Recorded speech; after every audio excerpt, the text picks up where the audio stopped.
So today's class we are going to discuss about the introduction topic in the part 2, okay, second part of the book. Okay, let me start with optics. As we know that in the second PU our entire discussion is on charge. Okay, so far in part 1 you already study about the definition of the charge, the properties of the charge.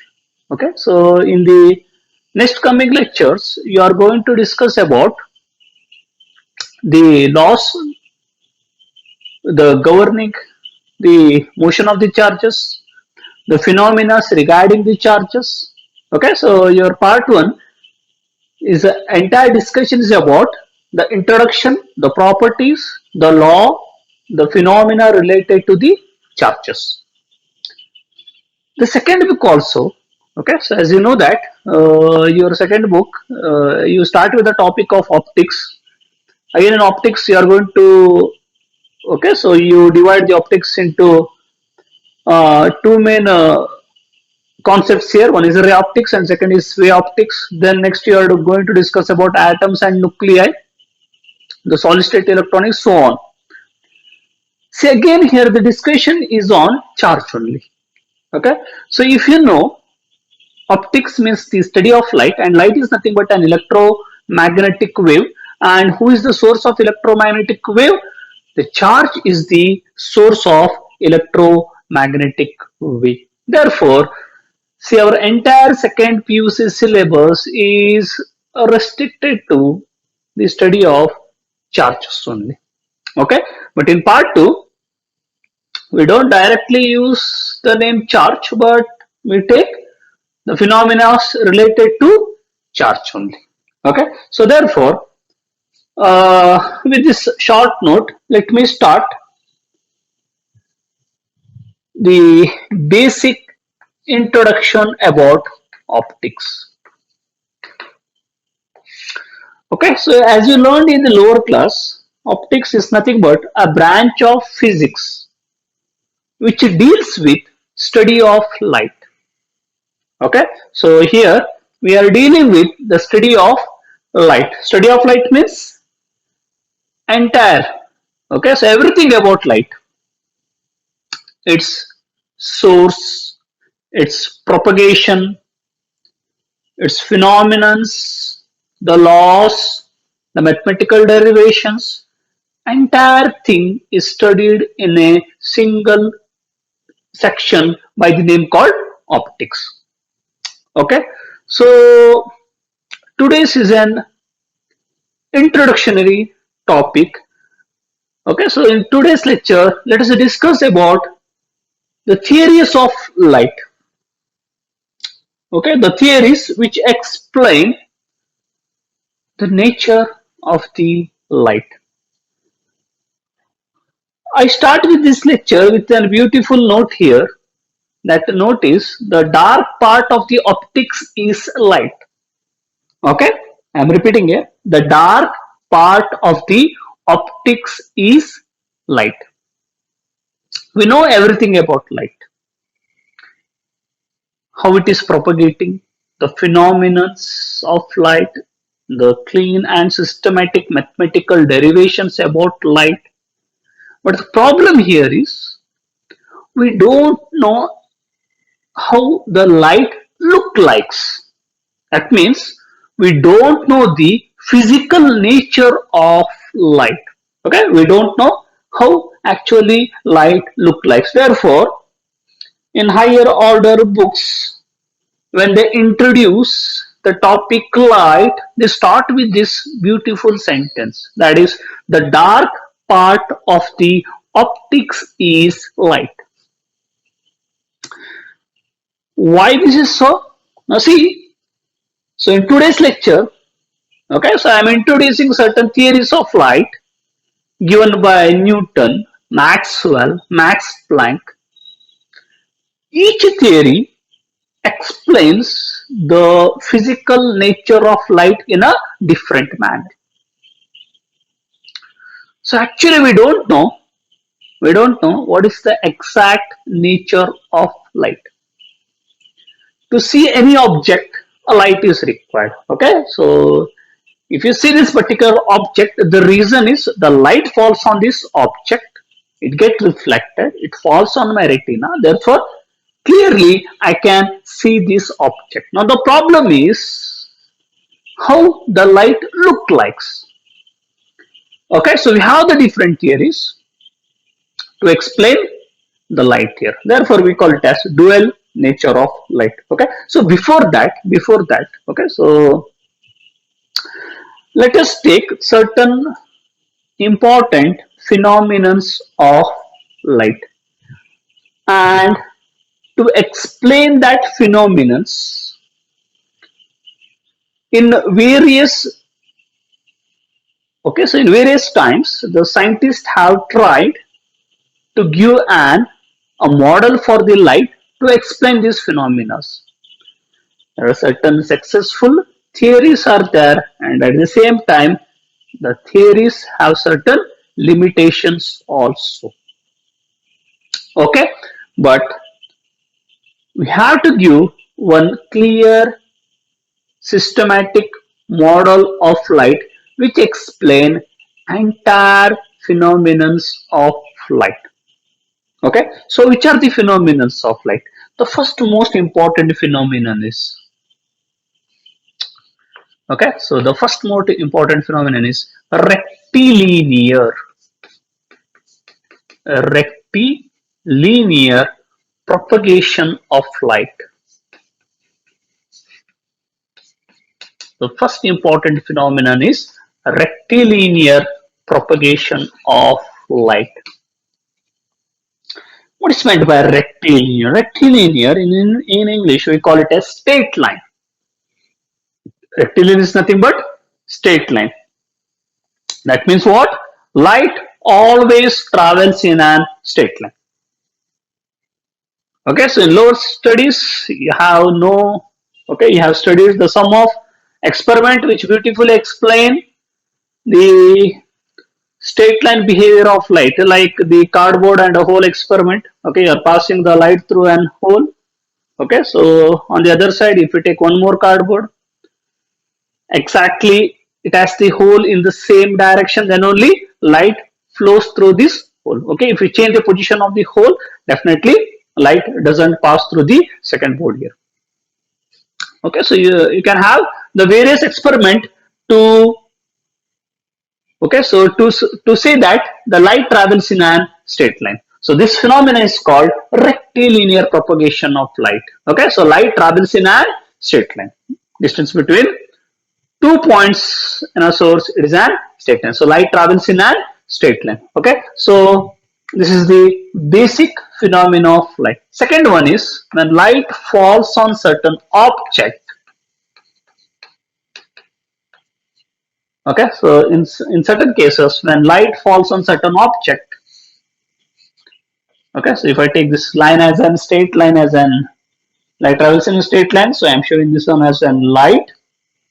Okay, so there's some medium is there. So in a particular medium the light travels in a straight line. Let us assume that when it falls on other medium, sometimes it goes back to the same medium.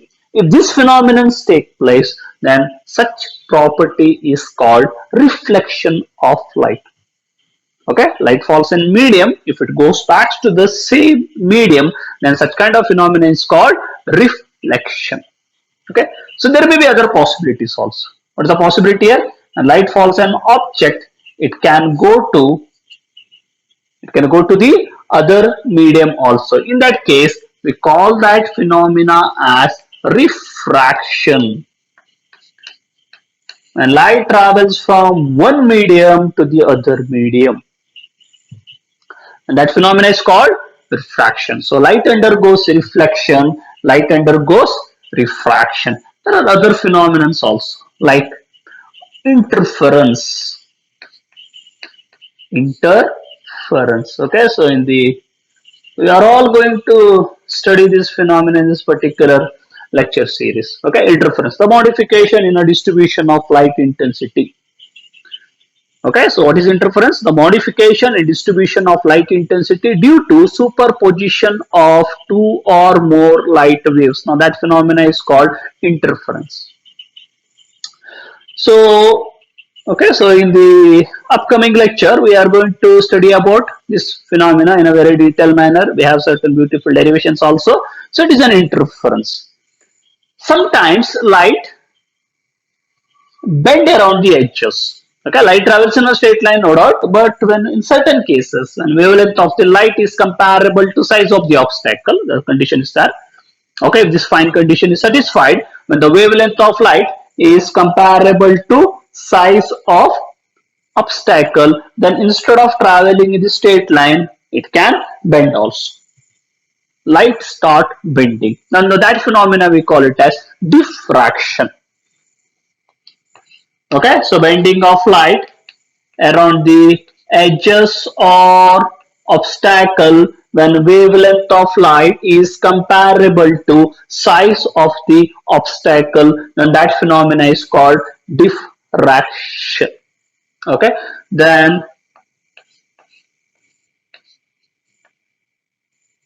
okay, next there one more phenomena is that polarization. Okay, so the phenomenon of one-sidedness of light. The phenomenon of one-sidedness of light is called polarization.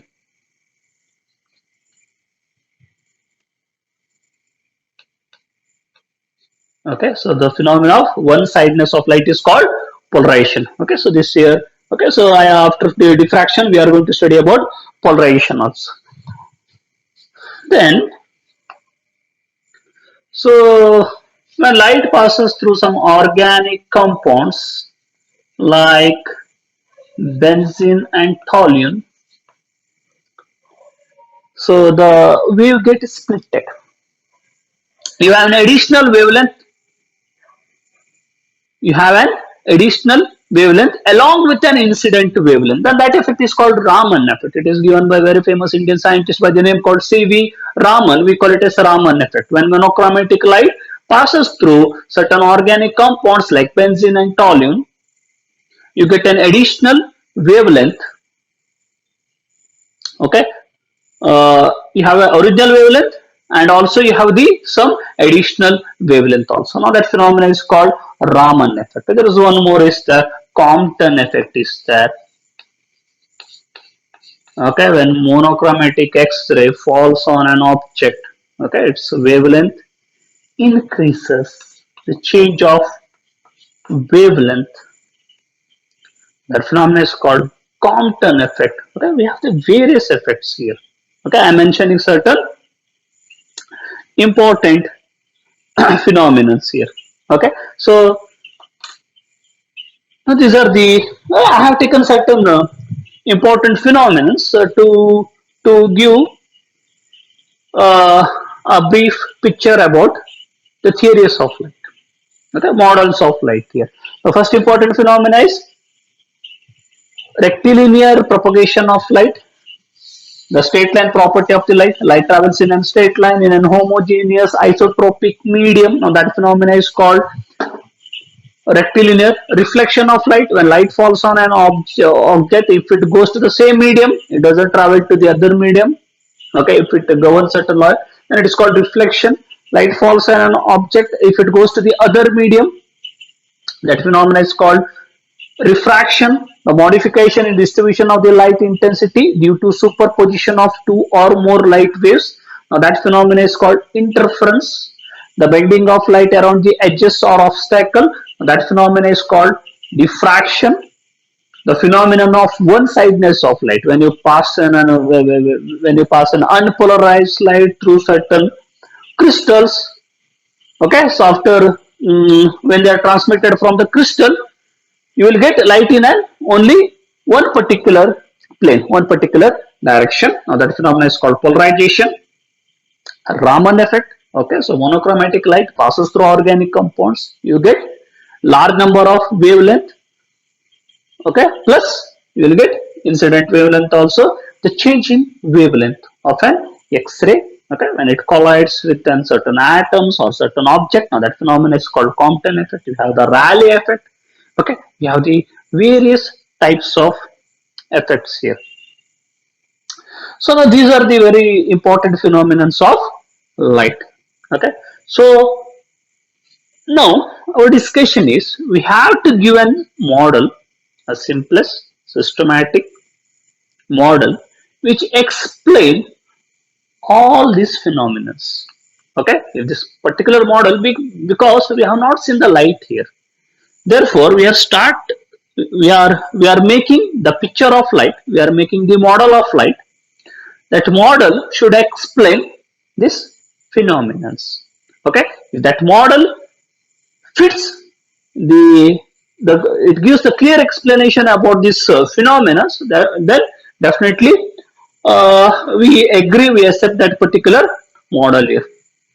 The first model of light, now see, so we have the large number of models here, but okay, so we are taking only the models which explain, okay, so which are quite successful in explaining the phenomena here. Okay, so the first phenomenon of light is given by, definitely, okay, during the 17th century we have the most a legendary scientist, most pioneering scientist by the name called Sir Isaac Newton.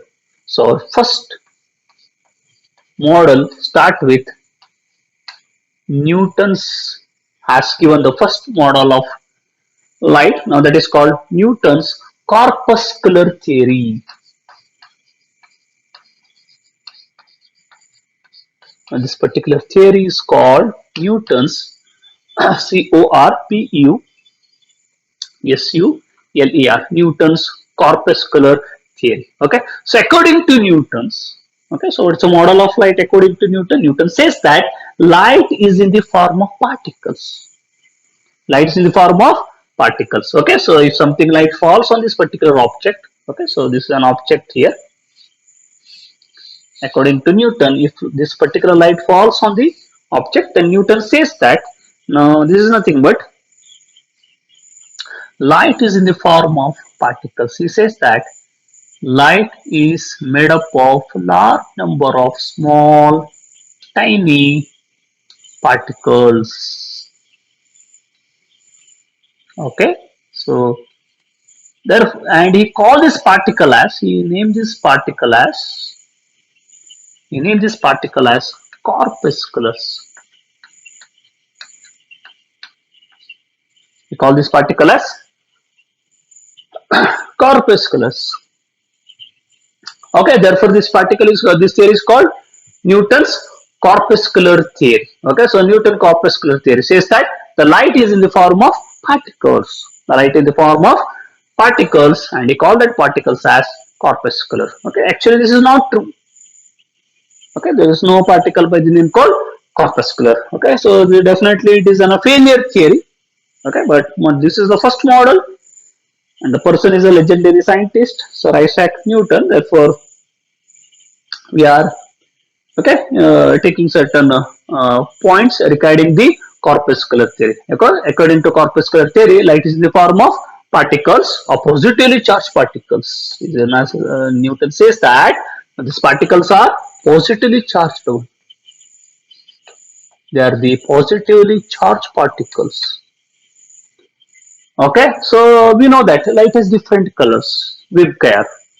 Violet, you have the color violet. Okay, so if you take the visible part, violet, indigo, blue, green, yellow, orange, and red. Okay, so light has, so light has visible light, you know that it is made up of some 7 colors here. So according to Newton, again Newton tried to explain the why this light has different colors, and according to his theory, different color of light means size of the particle. Okay, so red has, okay, so bigger corpuscular compared to violet, like this. So violet is having the small size corpuscular, and red is having the large size. So according to corpuscular theory, the size of the corpuscular decides the color. Okay, and he says that by using the corpuscular theory, we can easily explain the rectilinear propagation of light. Okay, so very simple it is. See, this is the source of light. If I take a candle, the flame of a candle is an source of light. Okay, so if I assume that, so these are the corpuscular, they are nothing but particles. Okay, you know that if you throw the particle in a particular okay, in a gravity, definitely it travels in a straight line.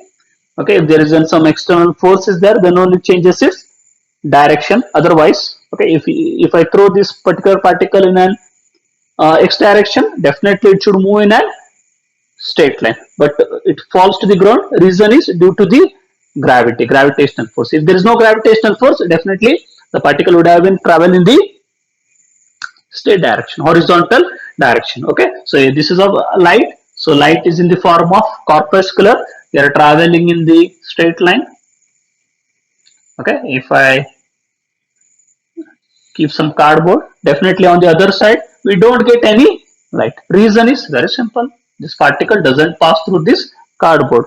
Therefore, definitely I will not get light on the other side. If I make a small hole here, definitely these particles,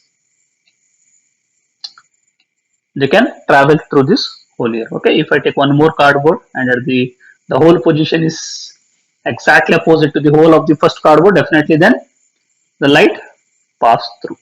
Okay, if I change the position of the hole, if I take this hole here, definitely you can see that light cannot go to the other side. Therefore, by using the corpuscular theory, we can easily explain the rectilinear propagation of light. Okay, somewhat the Newton's theory holds good to explain the rectilinear propagation of light. Okay, Newton's also tried to explain why this reflection and refraction take place. Okay, so this explanation is not correct.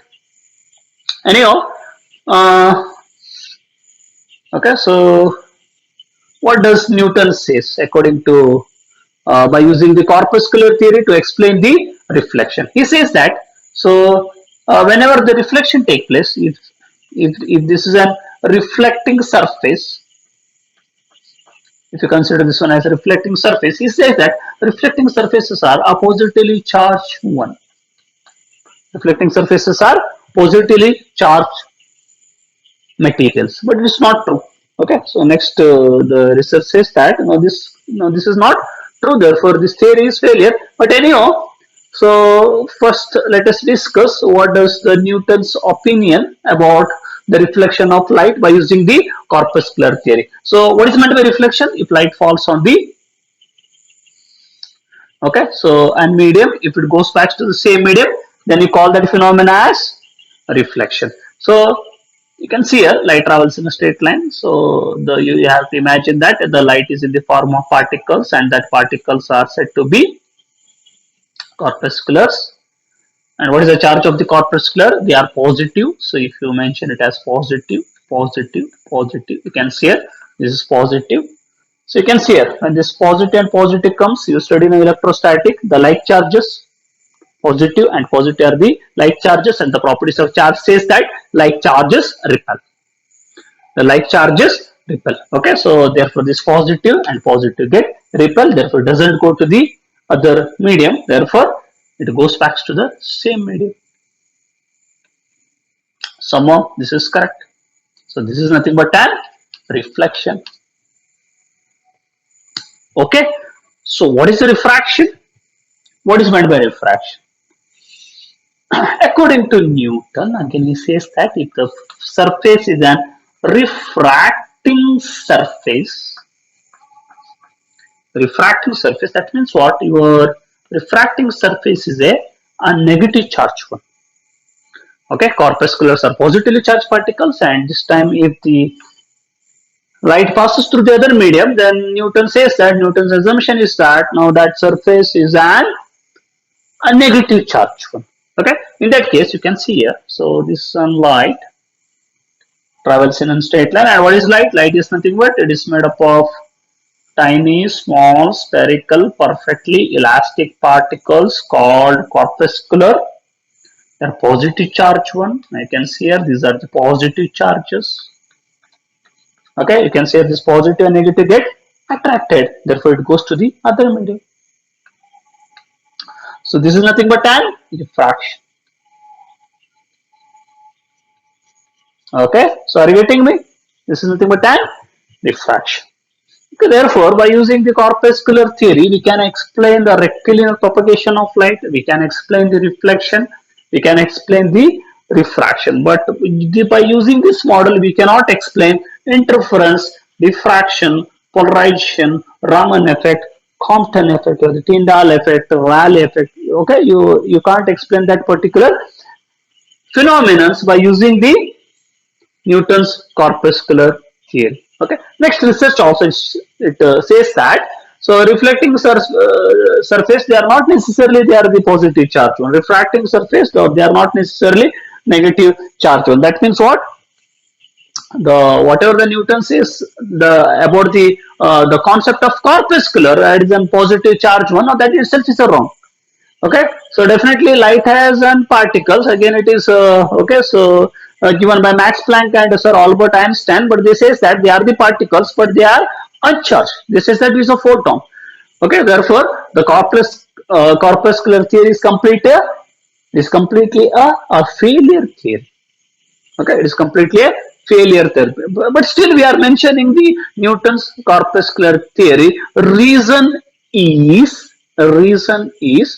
okay, so here one point is correct, a positive charge concept and that surface is having the positive and negative charges. Now these concepts are wrong. Okay, so they are not true, but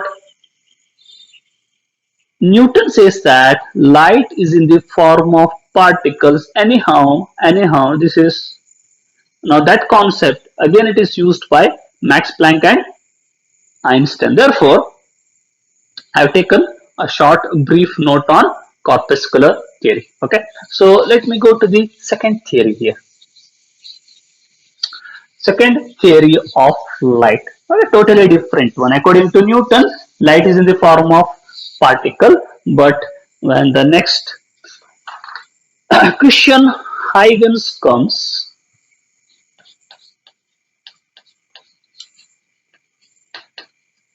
okay, so Christian Huygens, okay, so according to Christian Huygens, the light is in the form of wave, they are not in the form of particle.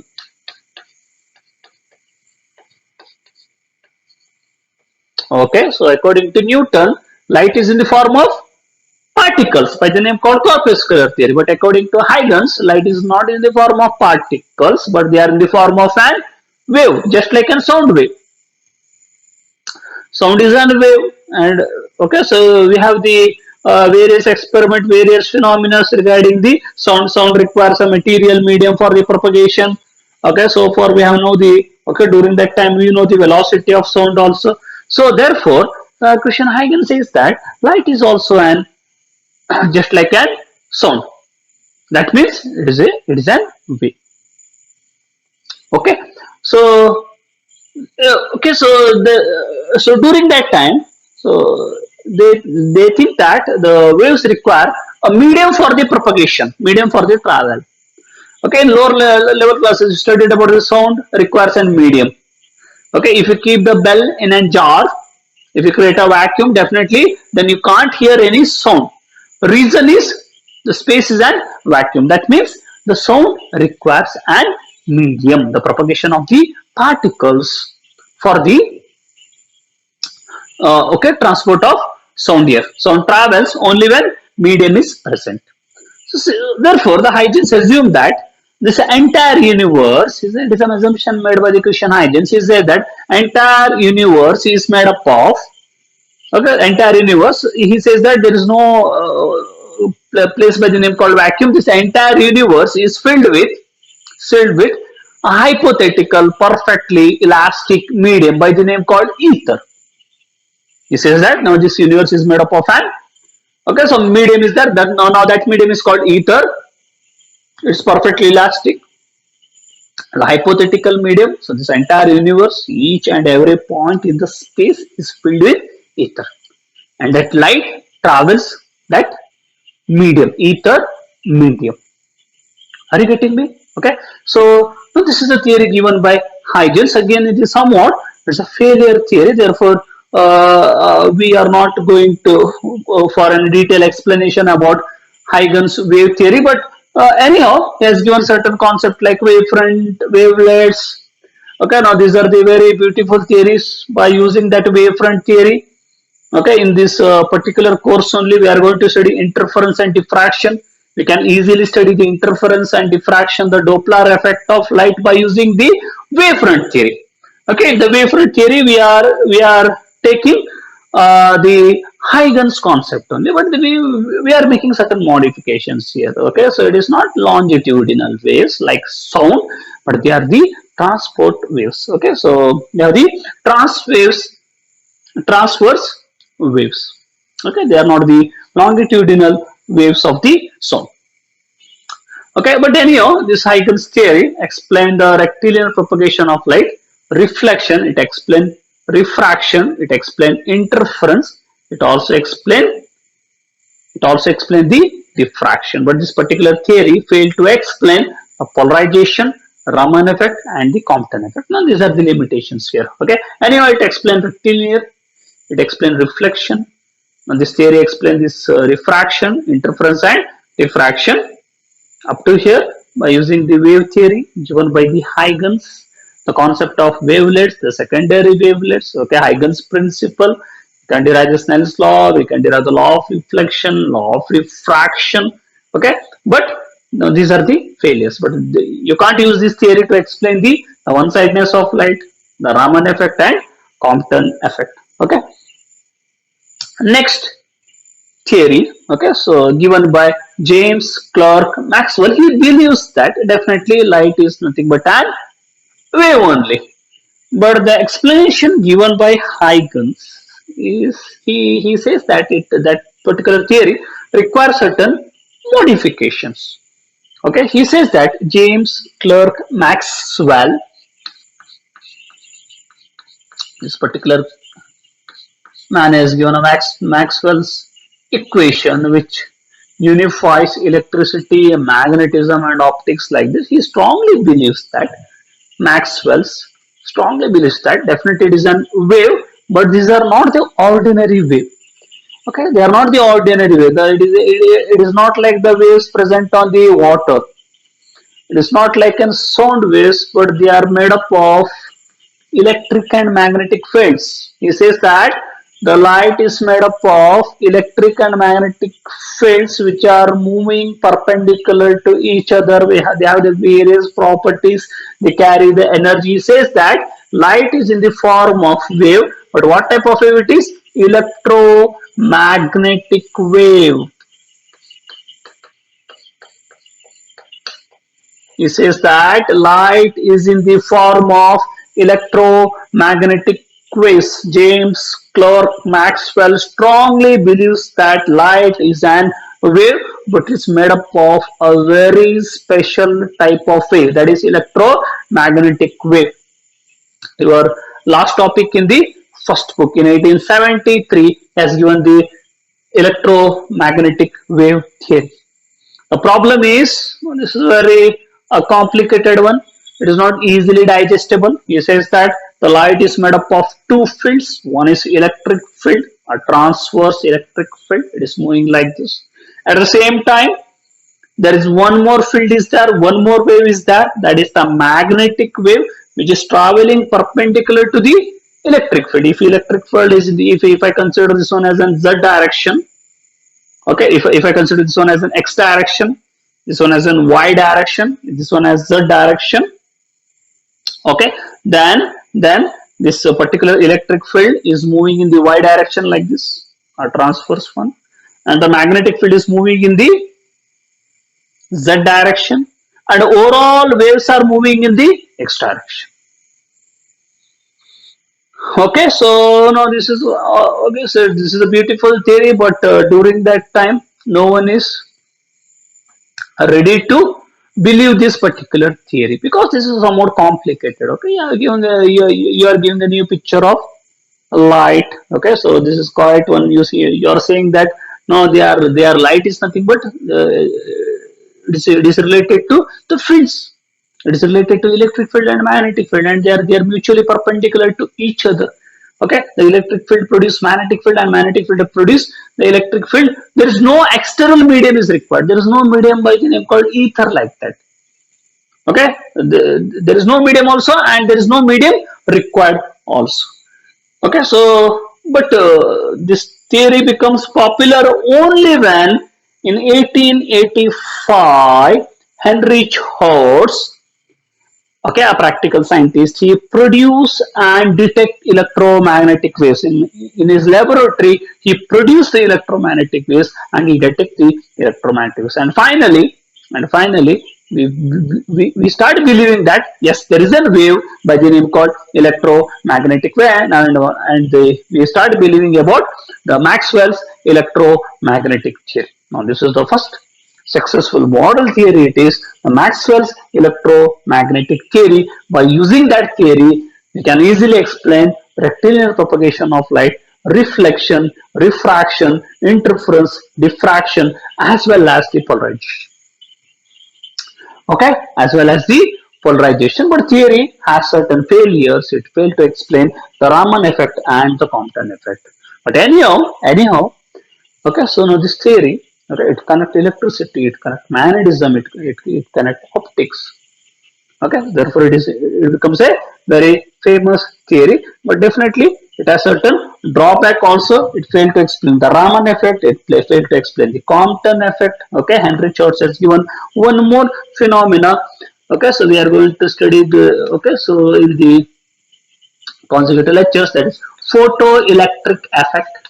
That is also a very important one. When light falls on a metal, electrons are liberated from the metal. Okay, when light falls on the metal, electrons are start liberating from the metal. The electrons are emitted from the metal. Now that phenomena is called photoelectric effect. And this theory failed to explain the photoelectric effect, Compton effect, and Raman effect. Okay, but anyhow, so he has given some okay. So the beautiful explanation for the phenomena to study the phenomena of light also. And finally, the Sir Albert Einstein in 1905. Okay, so in 1900, Max Planck has given a theory by the name called quantum theory. Okay, it is a very beautiful theory which changes the science into a modern science, physics into a modern physics. Okay, because he has given the different picture of the energy. Okay, so before 1900, before Max Planck, we say that light is the energy is continuous, but the Planck says that energy is not continuous, but energy is emitted in the form of discrete packets of energy, and he called that packets as quanta. Therefore, we have the theory by the name called quantum theory of effect. Okay, so Albert Einstein uses this theory. Again, Albert Einstein says that, according to Einstein, he says that light is not in the form of what? The light is not in the form of wave, but light is in form of particles. Einstein use he uses the quantum theory given by Max Planck. Use the quantum theory. According to Einstein, again light is in the form of particles. What does the Newton says? Yes, the light is in the form of particles. He called that particle as corpuscular. Again we are okay. We are going to the same discussion. Einstein says that light is not in the form of wave, but light is in the form of particles also, and he called that particles as photon. Photon theory of light. Light is emitted in the form of discrete packets of energy. Each packet is having an energy of h nu, like this. H is a Planck constant, 6.625 into 10 raised to minus 34 second. Okay, so Einstein says that lights in the form of particles, and he called that particles as photons. Okay, if I take the photon picture of a light, then I can easily explain Raman effect, Compton effect, and photoelectric effect. But I can't use, okay, you used to take, okay, so photon theory to explain reflection, refraction, interference, and diffraction, polarization of light. Okay, anyhow, now these are the main four theories here: theory of light, Newton corpuscular theory, Huygens wave theory, Maxwell's theory, and Einstein's theory. In that, Maxwell's theory and Einstein's theory are the most successful theories. Both theories have some merits as well as the demerits. Maxwell's theory explain up to polarization, but it failed to explain the Raman, Compton, and photoelectric effect. But the Einstein's theory successfully explained the Raman effect, Compton effect, and photoelectric effect, but it failed to explain the reflection, refraction, interference, diffraction, polarization, and rectilinear propagation of light. Okay, so still the research is going on. We are trying to find one picture model of light, the simplest model of light, which explain each and every phenomena, but still we are not successful. Therefore, so far we have stated that light has dual nature. Okay, light is having the double part. Yes, he has got two physical natures. Has got two physical natures. Sometimes it behave like a particle. Sometimes light is behaving like an particles, like photons. Okay, so when we okay going to study about the Raman effect, Compton effect, and photoelectric effect, we assume that light is in the form of particles.